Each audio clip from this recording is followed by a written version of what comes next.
why is that we continue to fail in racial issues? It's because we have some other story that is working instead of the one that will be effective, right? And so in many of the racial issues in America today, it is that we have to have law enforcement to fix it. And what if we start telling a different story? And defund the police is at least one of the different stories.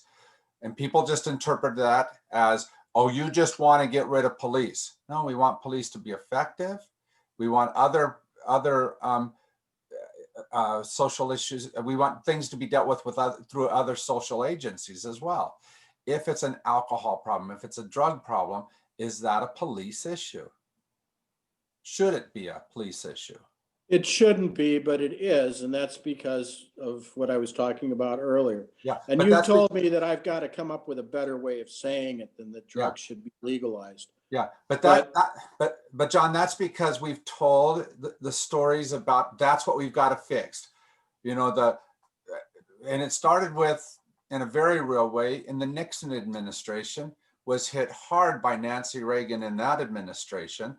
And we criminalized in our minds as well as in our laws the ideas of drugs being the problem instead of being a way we can help heal society.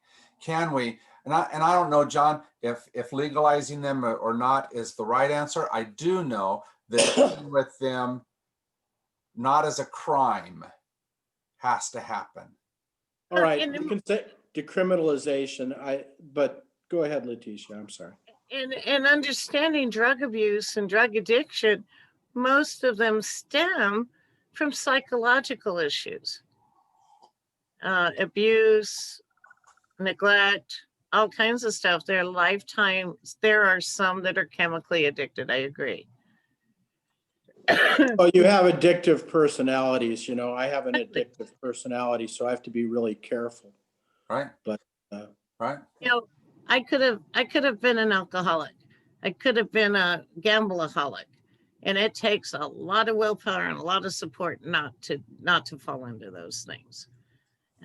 But what gets me is if we had sent out the paramedics, do you know how many hoops they would have to jump over medically before they would even consider giving that man Narcan? They could not do it without the ER doctors. Okay. That's a whole nother issue. But that we allow the cops to say, oh, he must be on drugs, shoot him up and kill people. And that's been happening all over the place the last few years. So in that current situation, why were the police even there? They called for an ambulance. Why does a police officer show up? You mean the situation with the grandmother? Mm-hmm. I'm sure because of the way that it was screened. I don't have a copy of the 911 call. It must be somewhere, but she probably mentioned something. Last name Ramirez might have had something to do with it too. Yeah, but the question is always, is it easier in those neighborhoods, right? However you define that type of neighborhood, is the go-to response enforcement of law? I think it could be policy also. Yeah. That I know when there's a medical emergency here, the police, the fire, and an ambulance doesn't come until after they've decided to call one, I think. But I think it's policy also. And it could be, but the question is, would that be the same in my neighborhood?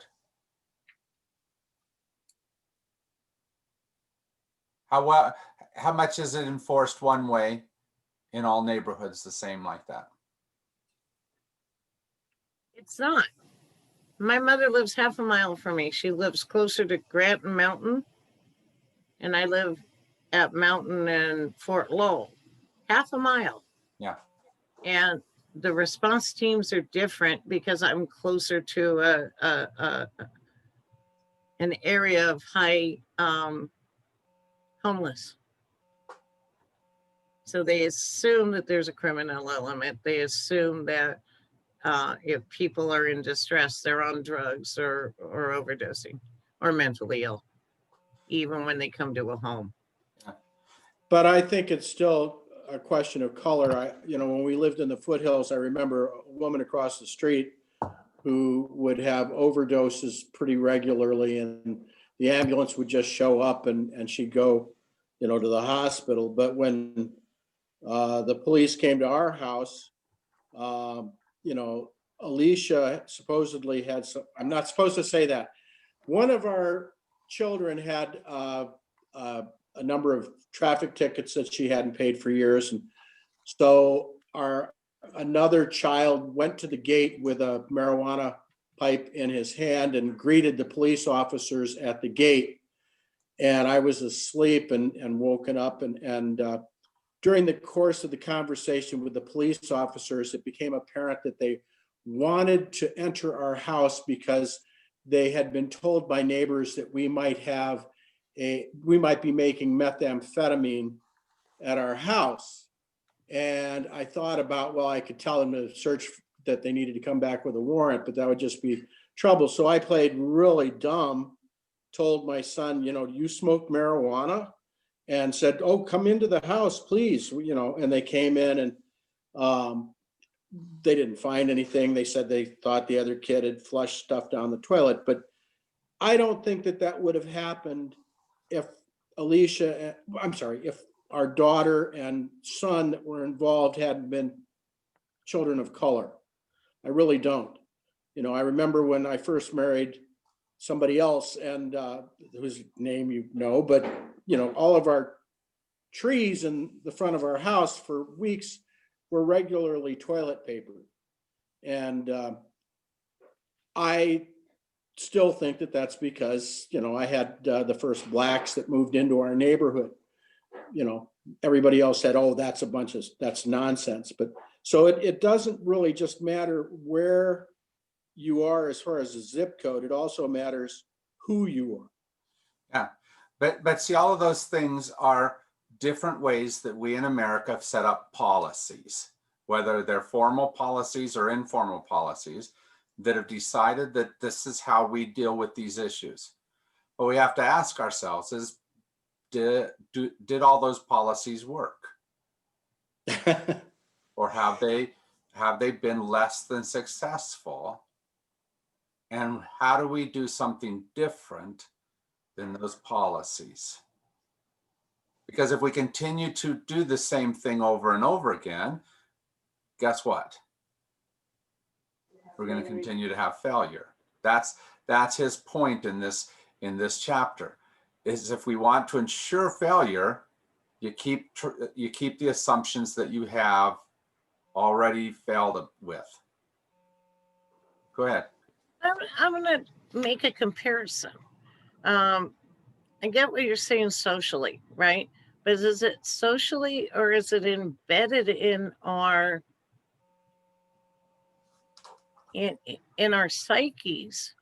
Because you see the same thing, you saw the same thing happen with the Catholic Church and the molestation that went on. The other parallels I see is they started seeing that go up in the Catholic Church when they cut back on their criteria for psychological stability. They used to really look at the novitiates and make sure that they were psychologically stable to minister. The same thing, we're not doing that with the police. We're not doing that with the fire department anymore. Right. So what are you saying? What are you saying changed there? It just the big difference is how the greater society went after the Catholic Church and said, be responsible. Yeah, but what happened within the Catholic Church that made that change because of what was pointed out by the greater then? They Yeah, change. they started getting a Policy. reform and they started doing more, yet they're still protecting They their are. priests. But what's beginning to happen is that the Catholic Church is changing policy about how they're going to screen people, how they're going to deal with it, and they are not perfect yet. But they're There trying, is and still a lot of they, work to have happen, but it's that changing of policy that is his point in this section. Our failure has often been to try to do things that are not a change of policy.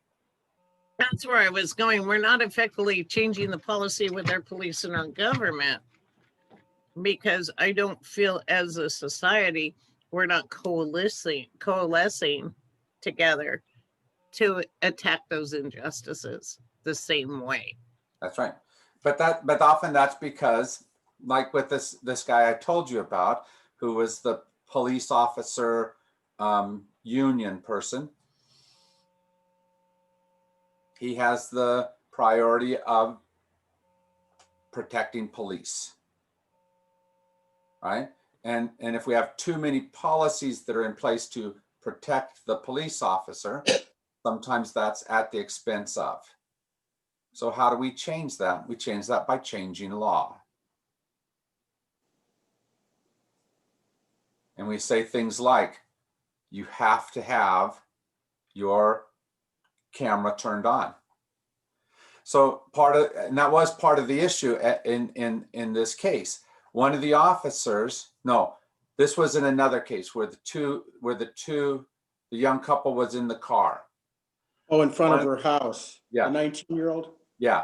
One of the officers did not turn on his camera immediately, and so was fired from the force because he didn't follow policy. Right? So it's not so much did you do right or wrong actually in the situation, but did you follow the policy that would have given us the information to know if you'd done right or wrong? It's to make them accountable. That whole story is just so strange, and we really haven't heard. Story, isn't it? You know, they're sitting out in front of their house and a cop stops them, and then somehow they get in a chase and end up driving into a building. Did you hear what his very first thing was? The woman who was driving, or in the driver's seat at least, said something. Ask a question, something along the lines of, "Why do you want us?" I think he'd said something like, "Get out of the car," and said, "Why do you want us to?"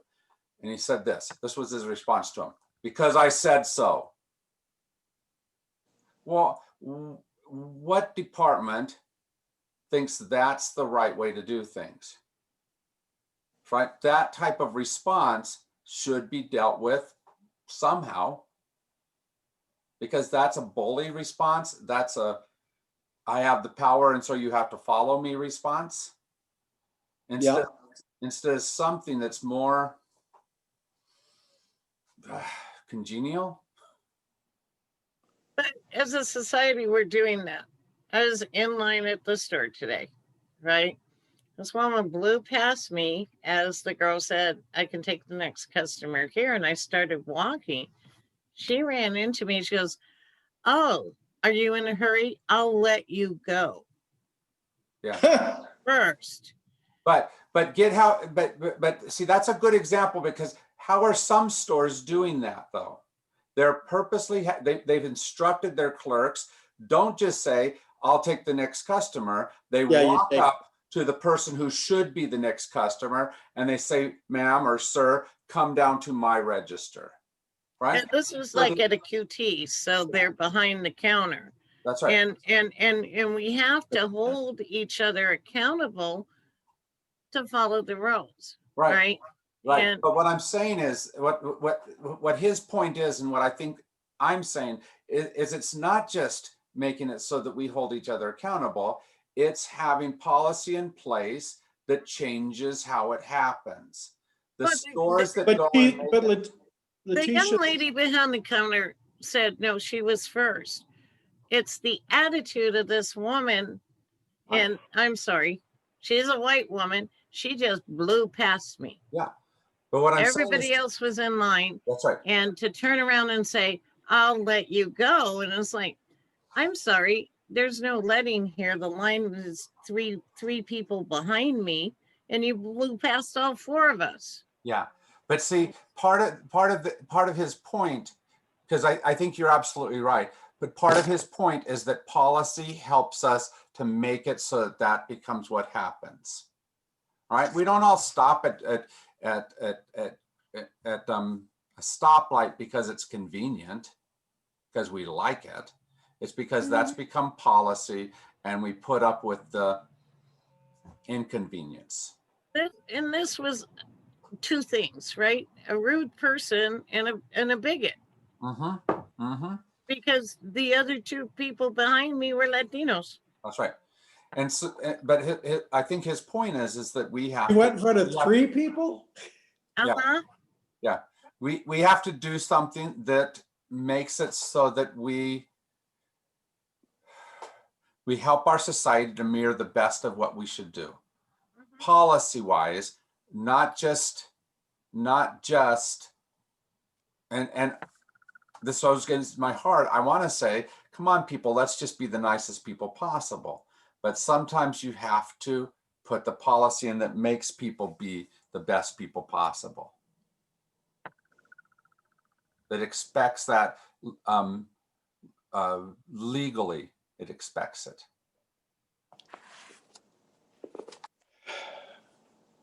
In Failure, he talks a lot about fear.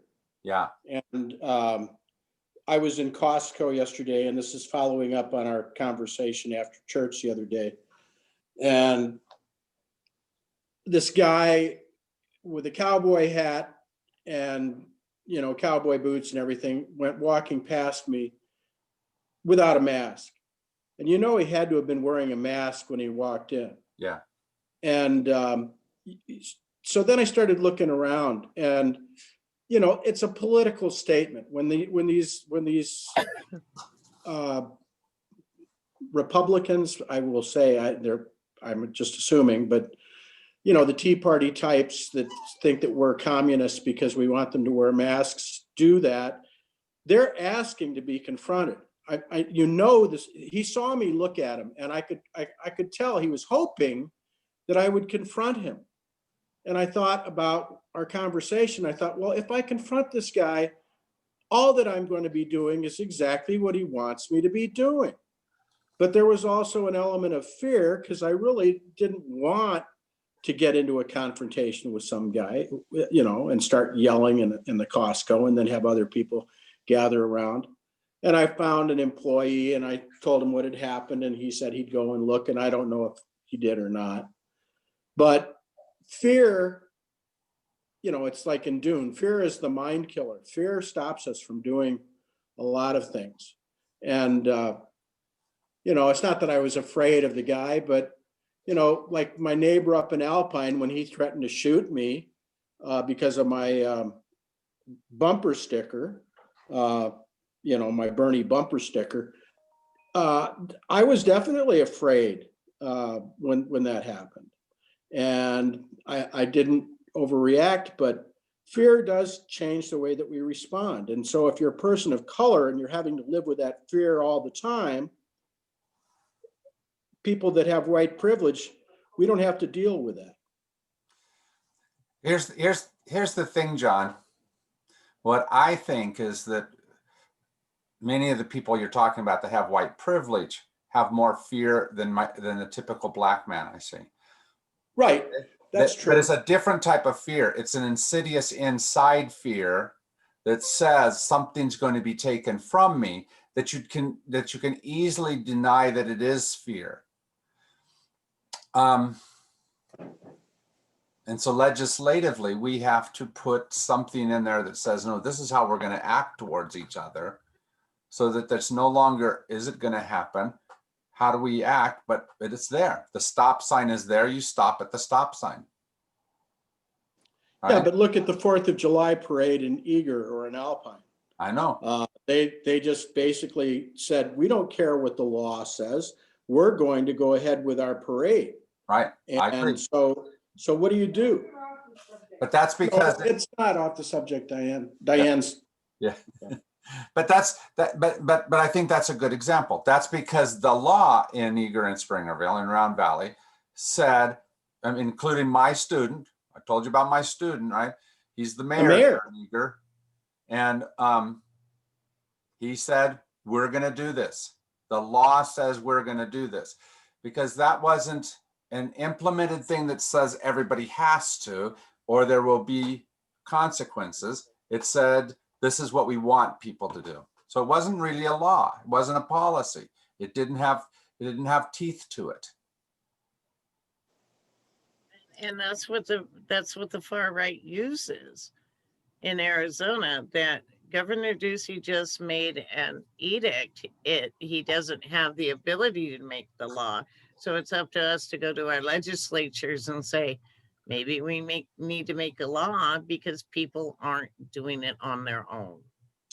Well, that's why they're recalling or trying to recall Romero, which is just, I have told other people in the country about that. We're trying to recall Regina Right. before she even got elected. Yeah.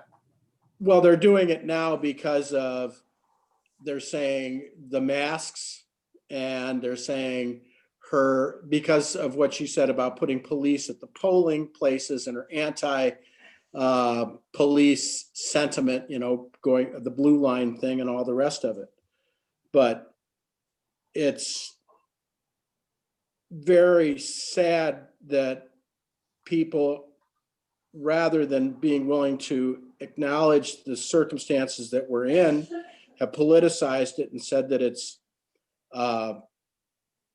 a question of civil liberties, because it's not a question of civil liberties. It's a question of controlling a disease. But see, but it might be about that. But he makes a very strong point where he asks, were we willing to risk our freedom for their freedom? Okay, because Right. there's a certain amount of non-freedom putting on a mask. But is that a way for me to be able to ensure that the health of other people is more protected? And his response was, no, we won't be willing to do this if our primary purpose is making ourselves feel better. Right? We protect our own interests if we're just interested in making ourselves feel better. And so sometimes we have to have the law that says it's not just about you, John, feeling better. It's about us having a better environment, a better society. And that means sometimes that one group's freedom gets changed a little bit in order to make it fair for everyone. That's what I'm talking about, human nature. Everybody wants to be known as an altruist, right?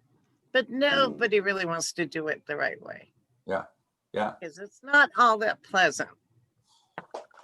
It is hard. And the hard part about it is this. Part of the reason why I think my freedom has to be protected is because I think right about all these issues and the rest of y'all don't.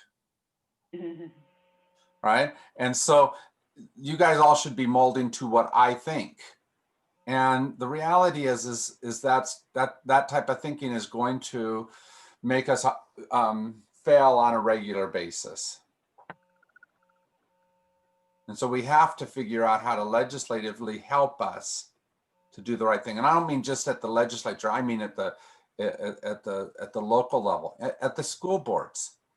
What's the right thing to do to be able to to ensure that all children truly get equal education?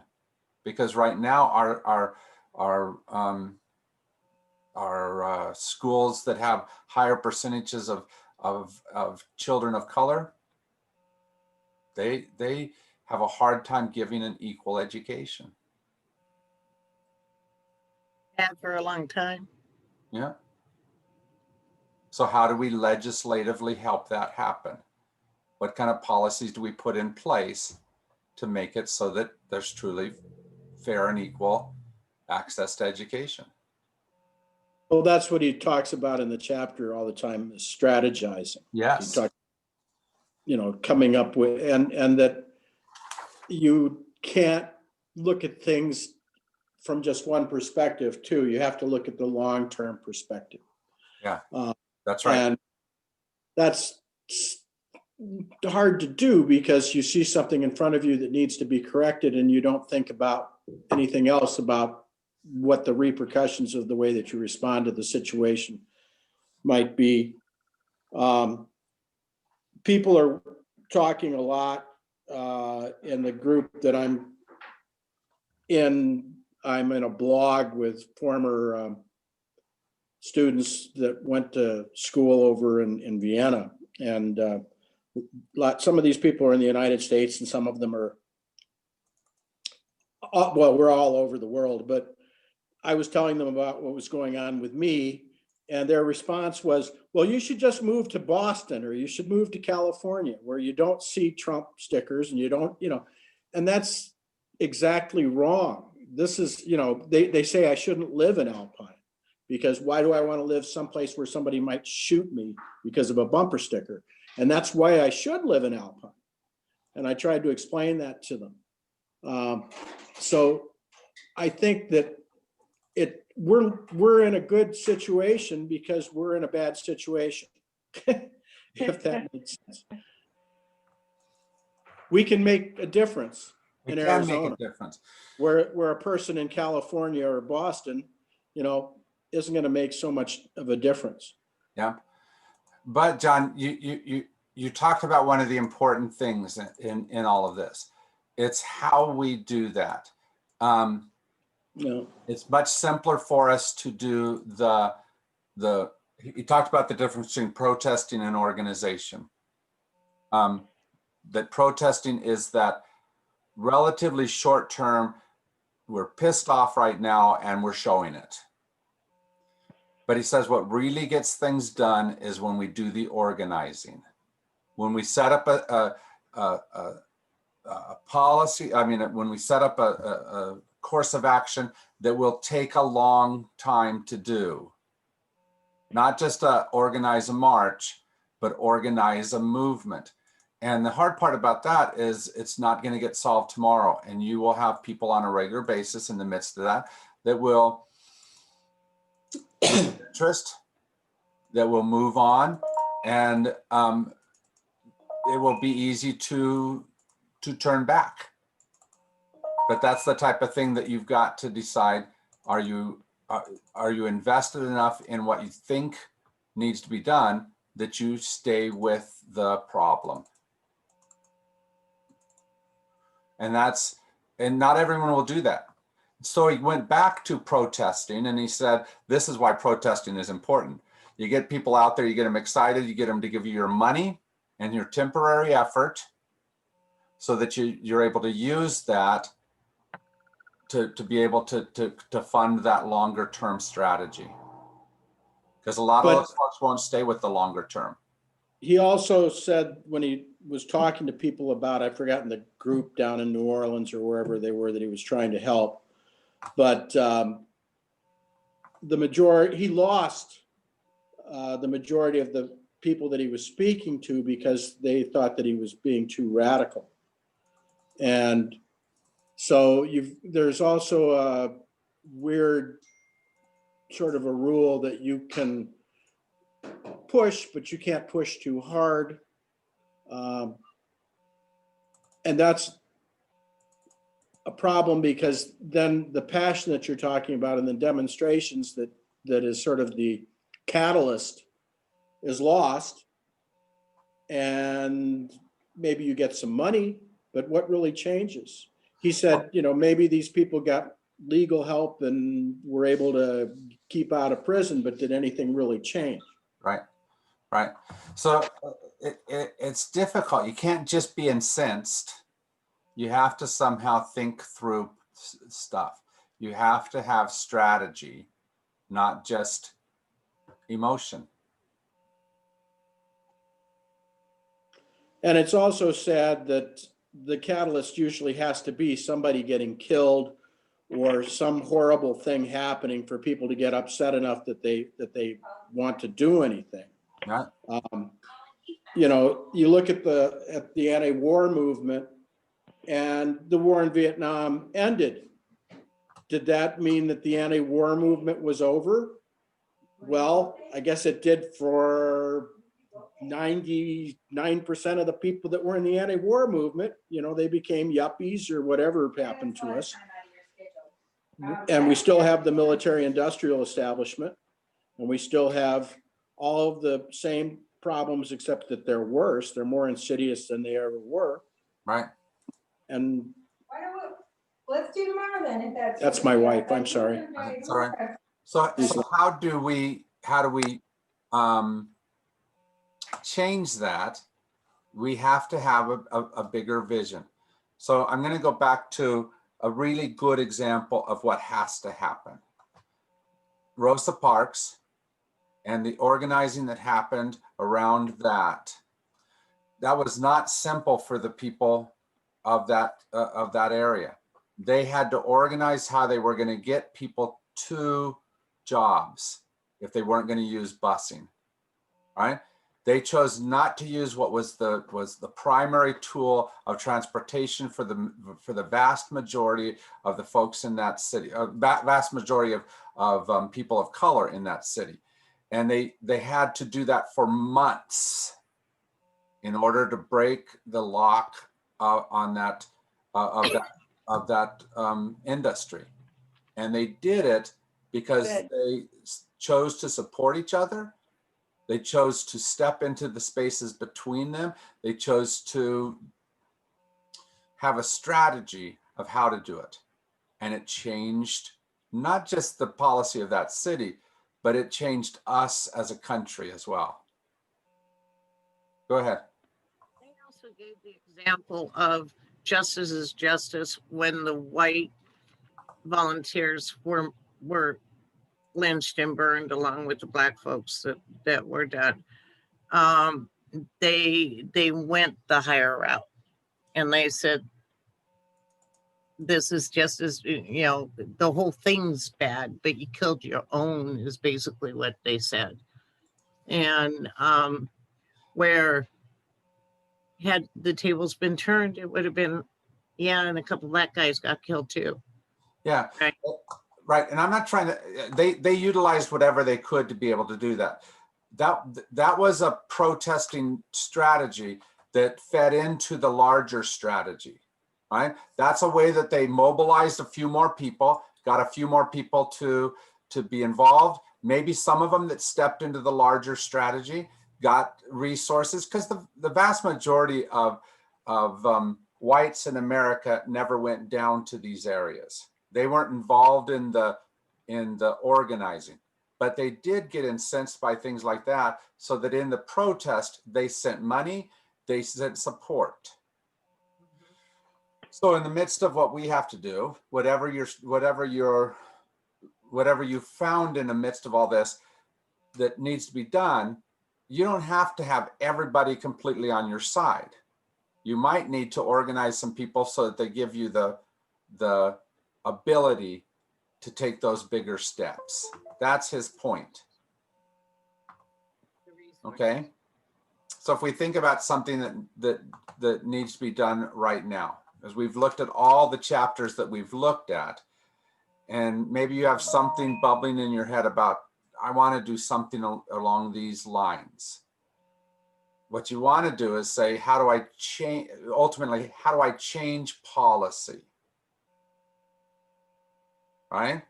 Don't look for small solutions, look for what changes policy, knowing that ultimately it will change that person. I mean, the people around you. So get this, 10 years ago, roughly 10 years ago, the vast majority of people in most polls showed them against same-sex marriage. Okay? 10 years later, it's completely reversed. There was a thing that came out this week that said that 70% of Americans favor same-sex marriage. What changed?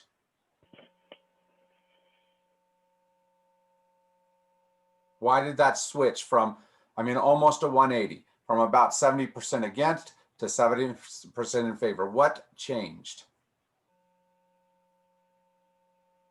One thing. Supreme Court said same-sex marriage is legal. And it became policy in the United States. And people's attitudes and opinions followed the policy change. That's the type of thing that has to happen. I know this is off subject, but so what happens then if it's struck down? What happens now with a 3-6 conservative court and a woman that's coming onto the court who she reminds me of that lady in Harry Potter that had the back of the hand bleed, you know, she's just, oh, I'm a nice person and I have no opinions about anything.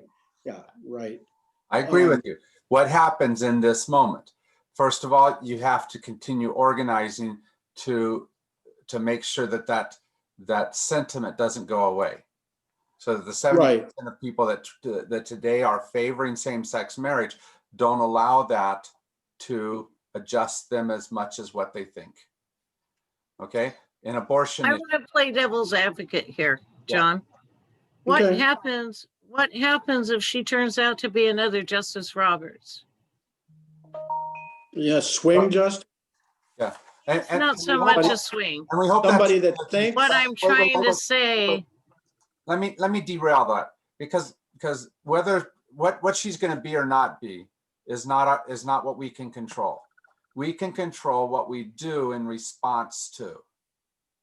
Well, does that make sense? Yeah, it makes sense. But here's what we're talking about: polarization, right? Yes. And part of that is getting this hard look that I don't like that person, I don't trust that person, and I don't trust that she's going to do what she says she's going to do. Ginsburg spent her whole career with that attitude coming from the right, but she always did the right thing. At what point, who of us is going to break this polarization? That's what concerns me in trying to get people to come together and work as a unified organism. I don't disagree with you. That is part of the issue, is the polarization that's there. The question is how do we break that? Part of it is, you've got to be with the people around you that are the polarization, but that you love. You've got to work in those areas, but that's not going to change America. My point is, you do that, and together, if this woman does this, together we go and fight it. Yes, right. But you've got to. I mean, his point, and I think it's an extremely valid point, is you have to have in place that which will change that policy. So we can't just talk about how that Republican legislature keeps doing these stupid things up in Phoenix. If you think that the legislature right now is not representing correctly, you have to work to change the legislature. You have to have a strategy that changes policy. But right? Isn't that what Lennon said in the song Revolution? That's sure, exactly. I'll help you, but you got to have a plan. That's right. So you can't just think that you can talk to your neighbor and get them to agree with you. You got to somehow work so that the system is the right system. So you have to look and say what needs to be changed in the system. Because we can all see what needs to be changed in John. How many have already seen what needs to be changed in John? I need a shave. The question is how do we change the system? And Sorry, my radical centrist is coming out right now. Right. But I'm not saying, Leticia, that necessarily it's that you have to have more Democrats than Republicans. But let me tell you what I do know about our legislature that I've watched. I moved here in 1984 and became pretty quickly involved in legislative issues after that. And one of my very favorite legislators was a man named Art Hamilton, a great big black man from up in Phoenix. He was never in the majority in the Arizona legislature, but was one of the most respected men ever in that body. Why? Because we had a different view of how it worked when I first came in than what we do today. Today, the typical thing is, I don't have to care about the other party. I just get my party to vote for it because I only have to get 50 plus 1. Back then, we had much more of a sense of how do we try to coalesce both sides and come to a solution that really, truly helps us all. We've moved away from that. We've moved to where we think only one side has truth. And somehow we've got to change that. And we got to support those who are doing it. My best buddy that I ended up with in Ogden, Utah, was the only Hispanic ever elected onto the Democrat Hispanic elected onto the Ogden City School Board. And he was there for 17 years. What? But at some point, once he was elected, he had to work with everybody. So he had to find the common ground in order to communicate with white LDS in Ogden. And you know what kind of challenge that is. Yeah, absolutely. I And deal with it in my family. yeah. And I worked on his campaigns and everything else. And even his manager, his campaign manager, the other Hispanics that were working, were going, you need to get elected so you can screw them and those people. And we started asking, who are those people? And pointing out that those people were going to be his constituents. Yeah. So if he was going to make any progress, he had to cross the lines. He had to bring the communications together. Yeah. And point to him that if the minorities are being treated unfairly, you're a hair's breadth away from being treated that way yourself. Okay, so let me go back to an issue that we talked about earlier. Supreme Court justices. The last 2 Supreme Court justices elected, appointed, got there because a few years ago we changed the law. They would not be appointed today if we hadn't changed it. It used to be that you had to have a 60% majority to appoint a Supreme Court justice. We chose to take that out. Why? Because it was easier to be able to get my guy in. So maybe legislatively what we need to do is say, that's a bad law because it means that you're not getting the best justices that help all of us. You're getting very skewed justices. And so in that case, we need to go back and change that law. Even when, here's the bad part, even when I'm in power and suddenly I can use it to my advantage, I have to change the law because it's better for all of us if it's at 60%, because it means that a Republican majority has to consult with Democratic minority, or vice versa. The Democratic majority has to consult with a Republican minority, so that it's not just my side or else. Those are the types of laws we have to get back to. We have to change. I've been fighting to get back to sending our representatives to Senate and House out of our state representatives. we've disconnected those people from our state, from our local needs so much that they've become an elitist group. They spend half their time fighting with each other and not worrying about their constituents. Right. But that part of that is just the growth of our country.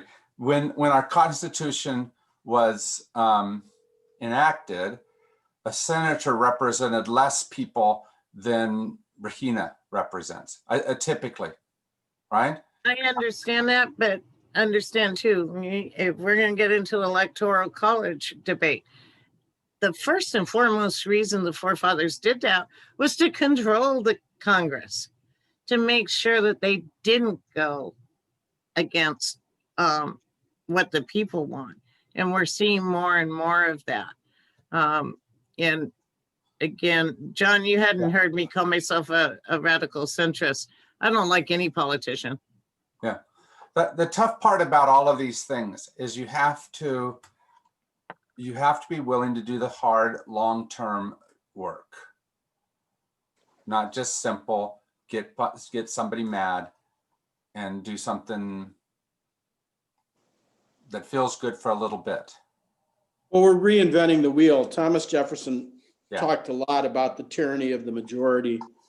And I know that it's very unpopular right now to say that the Electoral College is a good thing, but the reason the Electoral College exists is because we're a republic.